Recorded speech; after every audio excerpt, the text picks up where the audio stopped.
కన్నాలే ఓ కన్నా ఎన్నెన్నో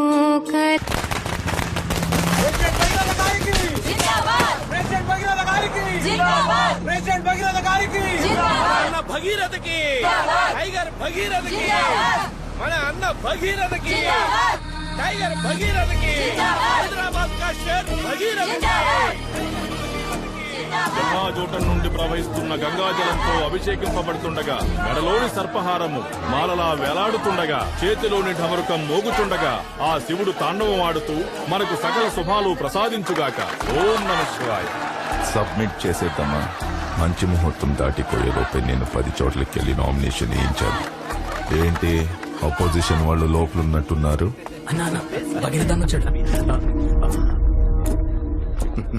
నమస్కారం. చూసి చాలా రోజులైంది. ఎలక్షన్ వచ్చాయిగా, మళ్ళీ కలుస్తూనే ఉంటాం. ఏ ఊరు క్యాండిడేట్? మిన్నల్ కుమార్ అని serial actor. Super star Minnal Kumar అంటే అందరూ గుర్తుపడతారు. టీఆర్పీలో నేనే కింగ్, నా ముందల అందరు బొంగు. స్టార్ మిన్నల్ కుమార్ అన్నకి ఏంటి పెద్ద బఫన్ గాళ్ళని అందరినీ దించినట్టున్నారు? డైలీ నైట్ 7:30కి ఈయన సీరియల్ టీవీలో వస్తుంది. ఈయన నియోజకవర్గంలో మహిళల ఓట్లు ఎక్కువ, అందుకే నైట్ అయితే అందరి ఇళ్లలో నేనే ఉండేది.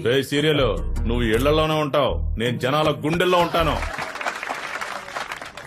ఈశ్వరా, ఓం నమః శివాయ. ఇదిగోండి సార్. మన వార్డ్ నుంచి పోటీ చేసే కార్పొరేటర్ అభ్యర్థులు మొత్తం ఇద్దరే, అంతేగా? లేదన్నా, ఇంకో క్యాండిడేట్ వచ్చాడు, వాడిని ఎర్రకొట్టి తొక్కి పారేశాం. ఓకే సార్, క్యాండిడేట్స్ మొత్తం ఇద్దరే, చూసుకోండి. ఇద్దరుగా సార్, మొత్తం కార్పొరేటర్ క్యాండిడేట్స్ 3. కొద్దిసేపటి క్రితమే ఒకళ్ళు ఫోన్ చేశారు. ఆన్లైన్ లో ఫామ్ డౌన్లోడ్ చేశారంట. నేరుగా వచ్చి నామినేషన్ వేస్తాన్నారు. ఎవడ్రా వాడు నెట్ నుండి నేరుగా వస్తున్న మగాడు?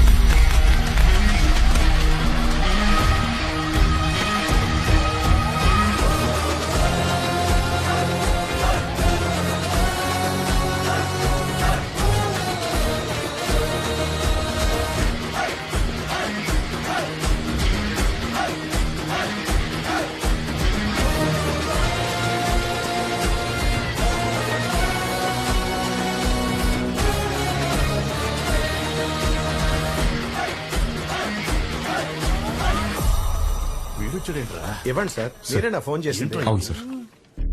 ఎవడ్రా ఈ బచ్చాగాడు? మన ఏరియా ట్యూషన్ మాస్టర్ అన్న, పేరు విజయ రాఘవన్. తమ్ముడు, నా పేరు భగీరథ, ప్రెసిడెంట్. Hello sir. చెయ్యి ఇచ్చే రకం కాదమ్మా మనదెప్పుడు. నమస్కారం. నమస్కారం. ఏ ఏరియా బాబు? నిన్ను ఇంతకు ముందు ఎప్పుడు చూడలేదే. తన అపోజిషన్ పార్టీ వాడు తమ్ముడు. నువ్వు కొత్తగా వచ్చేసరికి నిన్నెవరు గుర్తుపట్టట్లేదు.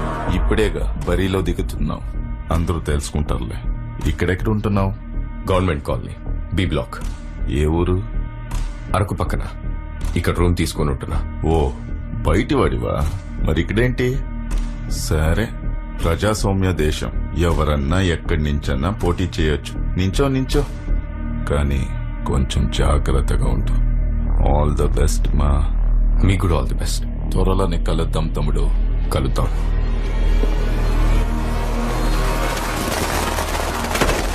మన వాళ్ళకి ఆల్రెడీ చెప్పాను, వచ్చే వారం ఒక బ్యాగ్ పంపిస్తున్నారు. ఈసారి కూడా గెలుస్తున్నాం కదా. మీరు ఇంకొంచెం బాగా చూసుకుంటే ఫుల్ మెజారిటీతో గెలిచేయచ్చు. ఏం రా సపోర్ట్ చేయండి.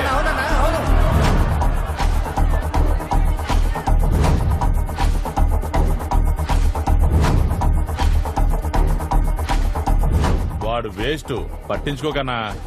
ఆహా, గాజు పెంక కూడా వేస్టేరా గుణశేఖరా, కానీ కంట్లో పడితే రక్తంలా మారుతుంది. మనం చూడండి రక్తమా అన్న, రక్తంలో ఈత కొడతాడు. మనల్ని ఎవరైనా భయపెడితే వాళ్ళని ఎదుర్కోవడానికి 2 దారులున్నాయి. ఒకటి వాళ్ళకి భయపడి దూరంగా పారిపోవడం, 2 అదే చోట నిలబడి వాళ్ళకన్నా బలంగా మారడం.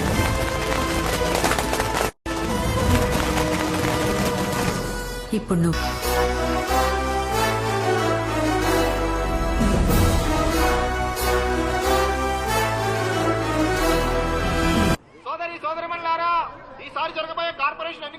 అమ్మా, మా ట్యూషన్ మాస్టారు పెన్ను గుర్తుతో ఎలక్షన్ లో పోటీ చేస్తున్నారు. అతనికి ఓటే. ట్యూషన్ మాస్టర్ దిమాగ్ ఇట్లా ఖరాబ్ అయిందారా? ఎలక్షన్ లో నిలబడుతుండు. ఎందుకు నిల్చోకూడదు? అతను మన పిల్లలందరికీ ట్యూషన్ చెప్తున్నాడా లేదా? అతను కాకపోతే ఇంకెవరు నిల్చుంటారు? ఏమయ్యా ట్యూషన్ మాస్టర్ కార్పొరేటర్ ఒకటేనా? మా ట్యూషన్ మాస్టర్ ఎలక్షన్ లో పోటీ చేస్తున్నాడు. ఎందుకు రాదానికి పలికి మాల పనులు గెలిస్తే మాత్రం ఏం చేస్తాడంట?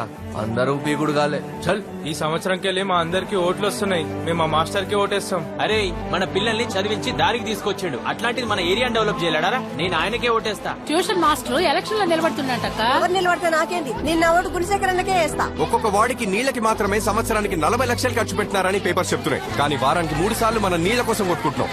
ఇది ఒక వాటర్ ట్యాంక్, పోయిన సంవత్సరం పెట్టారు. దీని రేట్ ఎంతో తెలుసా? ఎంత ఈ ట్యాంక్ కి సిమెంట్ కి ఓ 2 లక్షల దాకా అయి ఉంటది. ఒక 2 లక్షల ట్యాంక్ కి 7 లక్షల లెక్క చూపిస్తున్నారు.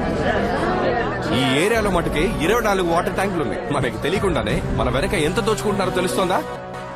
ఏందన్నా ఇంత డబ్బు? ప్రెసిడెంట్ ఎలక్షన్ లో ఖర్చు పెట్టి నీకు పంపించిండు. నా ఖర్చులకి 30%. మిగతావన్నీ నా కోసం నీళ్ళలా ఖర్చు పెట్టండి. ఖర్చు పెట్టి నన్ను గెలిపించాలే. ఏయ్, ఇంకో 20 నాకు కావాలి. ఇవ్వు. అన్నా ఈడ తక్కువ అవుతుంది, ఆడ ఎక్కువ అవుతుంది. ఈ సంచి పెద్దదిరా, అత్తం నీ నోరు లెక్క. పోలీసు శాఖ వారి విజ్ఞప్తి: ఎన్నికల సందర్భంగా పార్టీల వాళ్ళు డబ్బు చూపించి ఓట్ల కోసం ప్రలోభ పెట్టగలరు. ఓటు కోసం డబ్బులు ఇవ్వడం తీసుకోవడం చట్టరీత్యా నేరం. ఈ ఓటు చాలా అమూల్యమైనది, దాన్ని అమ్ముకోవద్దు. వాటర్ క్యాన్ పిడికిలు గుర్తు కోటే. పిడికిలు గుర్తు.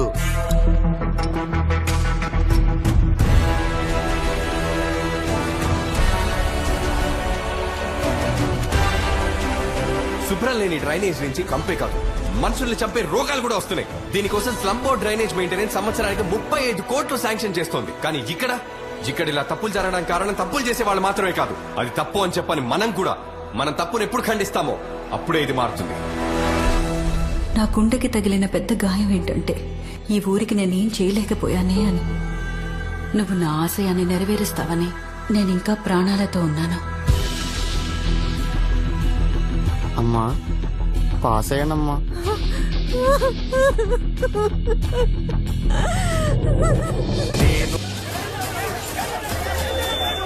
తొలి రౌండ్ పూర్తయ్యేసరికి పబ్లిక్ పార్టీ అభ్యర్థి గుణశేఖర్ కి 7,201 ఓట్లు, జనబలం పార్టీ అభ్యర్థి మినల్ కుమార్ కి 6,631 ఓట్లు, ఇండిపెండెంట్ అభ్యర్థి విజయ రాఘవన్ కి 2,567. ఏమ్మా అడిగేది నిన్నే. మా అన్న మిన్నల్ కుమార్ కి ఇంకా ఓట్లు రావాలి. ఏం చేస్తారమ్మా మీరు? రెండవ రౌండ్ పూర్తయ్యేసరికి గుణశేఖర్ 10,341, మిన్నల్ కుమార్ 11,060, విజయ రాఘవన్ 7,241.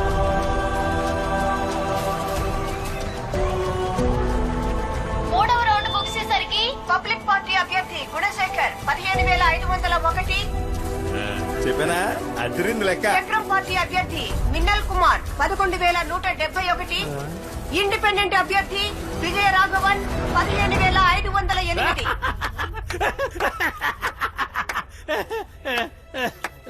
అన్నా మనం 7 ఓట్లతో గెలవలేదు, 7 ఓట్లతో ఓడిపోయాం. 145వ వార్డు అభ్యర్థి విజయ రాఘవన్ 7 ఓట్ల ఆధిక్యతతో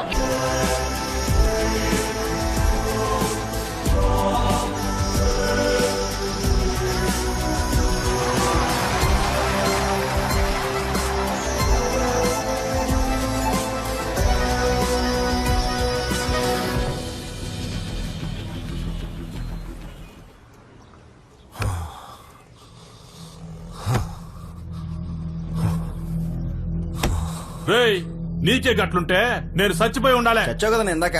అదే నీ టైం బాగుండి దేవుడి దేవుళ్ళు బతిపోయావు. మోస్కాడు కాలేజీకి వచ్చిన రోజు నుంచి లొల్లి షురు అయిందన్నా. వచ్చిన మొదటి రోజే సూరన్నతో లొల్లి పెట్టుకున్నాడన్నా. సూరిగాడిని కొట్టాడని సూరి కన్నాకి చెప్పి వాడిని కొట్టి కాలువలో పడేశారు. జనాలు వాడి మీద జాలి చూపించారు. అలా కొట్టచ్చాస్తలు. రేయ్, గట్లయితే నీ ఓడిపోనికి మొదటి కారణం మీరేరా. నువ్వు ఒక న్యూస్ ని టీవీలో వేయించడానికి పర్మిషన్ తీసుకో అన్నా, నేను చూసుకుంటా. ఏం న్యూస్? సిటీలో పట్ట పగలే ఓ కార్పొరేటర్ దారుణ హత్య. శత్రువు మనల్ని ఎదిరించి ఓడించేలోపే శత్రువుని మన గుప్పెట్లో పెట్టుకొని మనం మన గమ్యాన్ని చేరుకోవాలి. కానీ దానికన్నా ముఖ్యం మన శత్రువెవరో ముందు తెలుసుకోవాలి. ఏ వార్డులో కూడా నాకు నా పార్టీకి తెలియకుండా ఒక్కటి కూడా శాంక్షన్ అవ్వకూడదు. బాగున్నావమ్మా? సార్ ఆ 145వ వార్డు కార్పొరేటర్ కాల్ మీద కాల్ చేస్తున్నాడు. అన్నా ఏంటన్నా ఇది? ఆ ఇండిపెండెంట్ క్యాండిడేట్ మీకెందుకు కాల్ చేస్తున్నాడు? సార్, నేను విజయ రాఘవాన్ని, 145 వార్డ్ కార్పొరేటర్ని. ఇండిపెండెంట్ గా గెలిచిన మీ సపోర్ట్ లేని ఏది జరగదు సార్. మీ బ్లెస్సింగ్స్ కోసం కాల్ చేశాను. రాజకీయాల్లో మీరే నాకు రోల్ మోడల్ సార్. మీ సపోర్ట్ నాకు ఎప్పుడు కావాలి సార్. మీరే నా ఇన్స్పిరేషన్. మీతో ఎప్పుడు టచ్ లో ఉంటాను సార్. మీరే నాకు గైడ్ చేయాల్సిందే.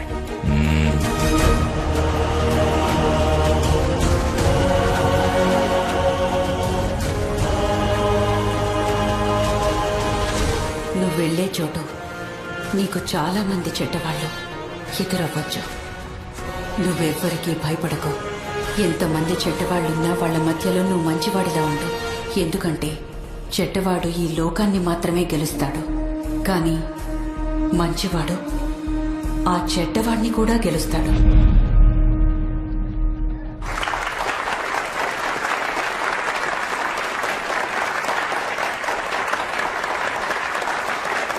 I'm happy to see you all.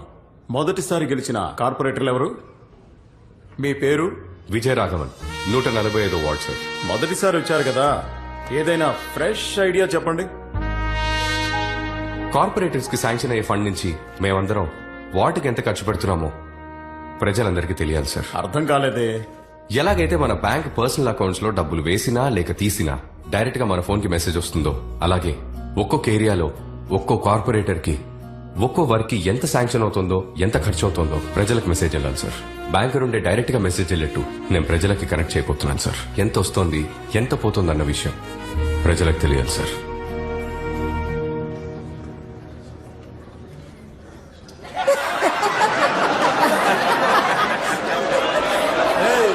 ఏమన్నా అందరికీ ఓపెన్ గా చెప్తావా?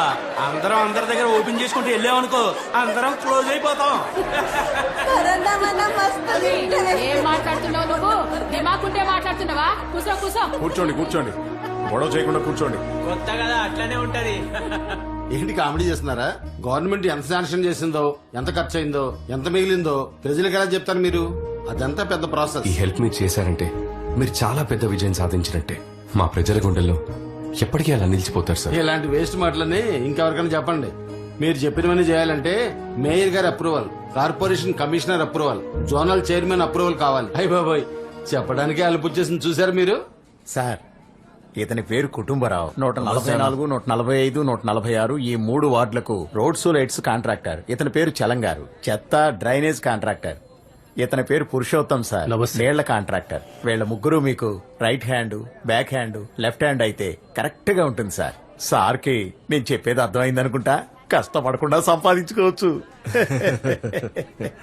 మిస్టర్ కుటుంబరావు, మన ఈ వార్డులో మొత్తం 5 వీధులున్నాయి. 150 మీటర్ల రోడ్డు వేయాలి. ఎంత వర్షం వచ్చినా వచ్చే 10 years వరకు స్ట్రాంగ్ గా ఉండాలి. ఇక్కడ యాక్చువల్లీ 42 కరెంట్ స్తంభాలు ఉండాలి, కానీ ఉన్నవి 27. అందులో 9 పనిచేయట్లేదు. ఇక నుండి 6 నుండి 7 లోపలే చెత్త క్లీన్ చేసేయాలి. స్కూల్ పిల్లలు లేచి స్కూల్ కి బయలుదేరే లోపలే ఈ పని అయిపోవాలి. గాలి గట్టిగా వీస్తే రాలిన ఆకులు ఎగరాలి తప్ప చెత్త కుండీలో చెత్త ఎగరకూడదు. సార్, ఒకవేళ తుఫాన్ వస్తే? తుఫాన్ వచ్చినా సరే అక్కడ ఎగరడానికి చెత్త ఉండకూడదు. మిస్టర్ పురుషోత్తం, వారానికి 4 వాటర్ ట్యాంకులు రావాలి, కానీ 2 వస్తున్నాయి. ఇంతకు ముందు సంగతి నాకు అనవసరం, కానీ ఇప్పటి నుంచి వారానికి 4 వాటర్ ట్యాంకులు రావాలి. నేను ఇప్పుడు చెప్పిన దానికి బడ్జెట్ ఎంత అవుతుందో రిలాక్స్డ్ గా వర్కౌట్ చేసి చెప్పాను. దానికి ఎందుకన్నా వర్కౌట్ చేసుడు? రోడ్ లెక్కలతో చెప్పచ్చు. రోడ్ ఏనికి ఒక 5 అవుతుందన్నా. మీకు, నాకు, మన ఏరియా వాళ్ళకి ఓ 4 వేసుకోండి. తర్వాత పోలీస్ స్టేషన్, కార్పొరేషన్ కమిషన్ అని ఓ 3 పెట్టుకోండి. మొత్తంగా ఓ 12 లక్షలు అవుతుంది. ఇక స్ట్రీట్ లైట్లు ఒకటి 42 రూపాయలు, 80 వేసుకోవచ్చు మనం. అట్లాగే వారానికి 4 బల్బులు పోయినాయి అని మనం నొక్కేచానా. ఇంకా వైర్లు పోయినాయి, అయిపోయినాయి అని చెప్పి సంవత్సరానికి ఎట్లా లేదన్నా 4 లక్షలు నొక్కేచానా. ఒక ట్యాంకర్ 1500 రూపాయలు కాంట్రాక్టర్ కి ఇచ్చేస్తే 2500 సంపాదించవచ్చు. ఈ సెటప్ అంతా కలిపి 12 లక్షలు వస్తాయి. మనం 15కు రౌండ్ చేద్దాం. సార్, ఈ చెత్తదంతా మనం డిసైడ్ చేసేది సార్.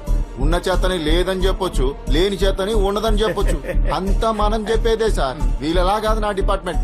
బడ్జెట్ ఇంత అని చెప్పండి సార్. సాలిడ్గా 30% ఇస్తాం మీకు. అయితే మిస్టర్ కుటుంబరావు, రోడ్డుకు ఒక 5, లైట్కి ఒక 2 లక్షలు. మిస్టర్ పురుషోత్తం, మీకు ఒక ట్యాంక్ 1500 ఇస్తున్నాను.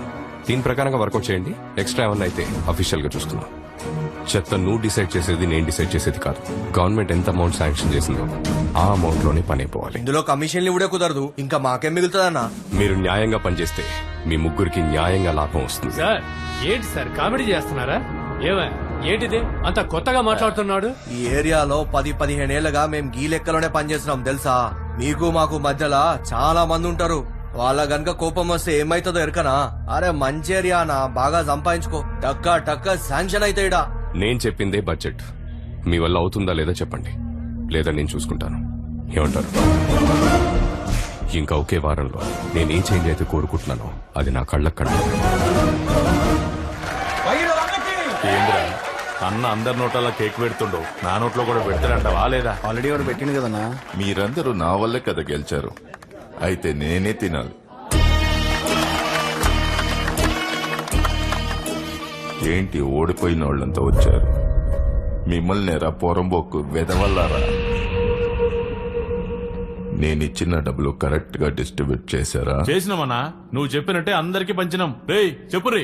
అవునన్నా, సగం మనోళ్ళకి సగం ప్రజలకి పంచి ఓడిపోయామన్నా. అబద్ధం చెప్పేవాడి బలం ఎదుటివాడికి నిజం తెలియనంత వరకేరా గుణశేఖర్. ఒక్కసారి తెలిసిందనుకో నిన్ను కుక్క కన్నా హీనంగా చూస్తాడు. నాకు ఒక పర్మిషన్ కావాలి. కార్పొరేటర్ ని మర్డర్ చేయాలనుకుంటున్నా.